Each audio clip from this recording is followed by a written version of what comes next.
ಧಾರವಾಡದ ಕೇಂದ್ರ ಕಾರಾಗೃಹದಲ್ಲಿ mobile ಹಾವಳಿಗೆ break ಬಿದ್ದಿಲ್ಲ. ಫೋಕ್ಸೋ ಕೇಸ್ನ ಆರೋಪಿಯೊಬ್ಬ ಜೈಲಿನಿಂದಲೇ ವಿಡಿಯೋ ಕಾಲ್ ಮಾಡಿರುವಂತ ಆರೋಪ. ಜೈಲಿನ ಒಳಗಿಂದಲೇ ಯುವತಿಯ ಜೊತೆಗೆ ಆರೋಪಿ ನಿರಂತರವಾಗಿ ಮಾತನಾಡಿದ. ವಿಚಾರಣಾಧೀನ ಕೈದಿ ಪರ್ವೇಜ್ ವಿಡಿಯೋ ಆಡಿಯೋ ಕಾಲ್ ಮಾಡಿರೋದು ಯುವತಿಯೊಬ್ಬಳಿಗೆ. ಈ ಪರ್ವೇಜ್ ಯಾರು ಅಂತಂದ್ರೆ ಫೋಕ್ಸೋ ಕೇಸ್ನ ಆರೋಪಿ. ಅಂದ್ರೆ ಪುಟ್ಟ ಮಕ್ಕಳಿಗೆ ಲೈಂಗಿಕ ಕಿರುಕುಳ ಕೊಟ್ಟಂತ ಕೇಸ್ನ ಆರೋಪಿ ಇದ್ದ. ಪರ್ವೇಜ್ ಜೊತೆ ಮಾತನಾಡಿರೋ ಯುವತಿಯ ಆಡಿಯೋವು ಕೂಡ ಈಗ ಬಿಡುಗಡೆಯಾಗಿದೆ. ಜೈಲಿನ ಒಳಗಿಂದಲೇ ಈತ ಯುವತಿಯ ಜೊತೆಗೆ ಮಾತನಾಡಿರೋದು. ಅಪ್ರಾಪ್ತರ ಮೇಲೆ ಲೈಂಗಿಕ ದೌರ್ಜನ್ಯ ಎಸಗಿದ ಆರೋಪದ ಮೇಲೆ ಜೈಲು ಸೇರಿರುವಂತ ಆರೋಪಿ ಪರ್ವೇಜು ಜೈಲಿನ ಒಳಗಿಂದ ಯುವತಿಯೊಬ್ಬಳ ಜೊತೆಗೆ ಮಾತನಾಡಿದ. ಈ ಆಡಿಯೋ ಈಗ ಲಭ್ಯ ಆಗಿದೆ, ನೋಡೋಣ.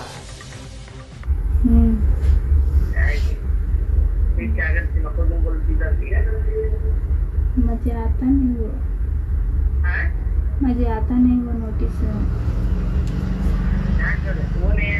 हमारा इतना नहीं तो वो बोले तो सुनती नहीं है।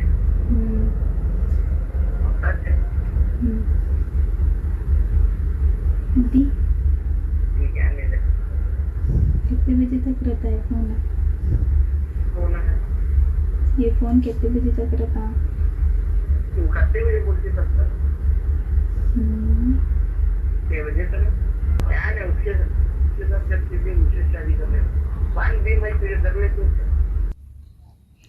चार्जिंग भी कि किसी मालूम नहीं क्या फोन रेस ये मासाब ನೋಡ್ತಾ ಇದ್ದೀರಿ, ದೂರುದಾರ ಯುವತಿಗೆ ಫೋನ್ ಮಾಡಿರೋದಾತ. ಅಂದ್ರೆ ಯಾರು ದೂರು ಕೊಟ್ಟಿದ್ದಾರೋ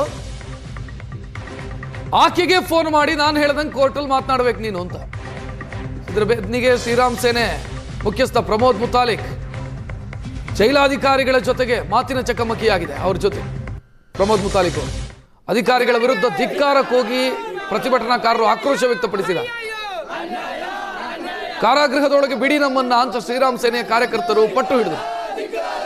ಈ ವೇಳೆ ಪೊಲೀಸರ ಜೊತೆಗೆ ಮಾತಿನ ಚಕಮಕಿ ಕೂಡ ಆಯಿತು. ಪ್ರತಿಭಟನೆಯ ದೃಶ್ಯವನ್ನ ಕೂಡ ನೀವು ನೋಡ್ತಾ ಇದ್ದೀರಿ.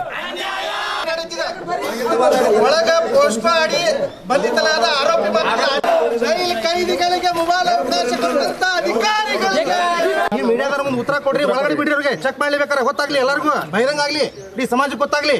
ಆತರ ಇಲ್ಲ ವೇಳೆ ಸಿಬ್ಬಂದಿ ಸರಿ ಇಲ್ಲಿದಲ್ಲ ನಮ್ದಲ್ಲ. ಒಂದೇ ನಿಮಿಷ ಸೆಂಟರ್ಗಳಿದ್ದಾಗ ವರ್ಷದಲ್ಲೇ 3 ಸಲ ರೈಡ್ ಆಯ್ತು ಇಲ್ಲಿ. ನಿಮ್ದು ಜೈಲ್ ರೀ, ನಮ್ದಲ್ಲ ಅದು. ನಿಮ್ದೇ ಕನ್ನಡಿ ಇದು, ಬೇರೆ ಜೈಲ್ದು ಅದು ಅಲ್ರಿ. ಅದು ಭ್ರಷ್ಟಾಚಾರಕ್ಕೆ ಕೈ ಜೋಡಿಸಿದ್ದಾರೆ ಅಂತ ಆಗತ್ತೆ. ಹಾಗಾಗುತ್ತಲ್ರಿ, ಒಂದೇ ಒಂದು ಮೊಬೈಲ್ ಸಿಕ್ಕಿಲ್ಲ ಅಂತಂದ್ರೆ ಏನ್ ಅರ್ಥ ಇದು ಅಂತ. ಸರ ನೀವು ಸಿಕ್ಕಿಲ್ಲ ಅಂತಂದ್ರೆ ಹೆಂಗ್ರಿ? ಸಾಫ್ಟ್ ಇದ್ರೆ ನಡೆಯಲ್ಲ, ಪರಿಶೀಲನೆ ಅಲ್ಲ.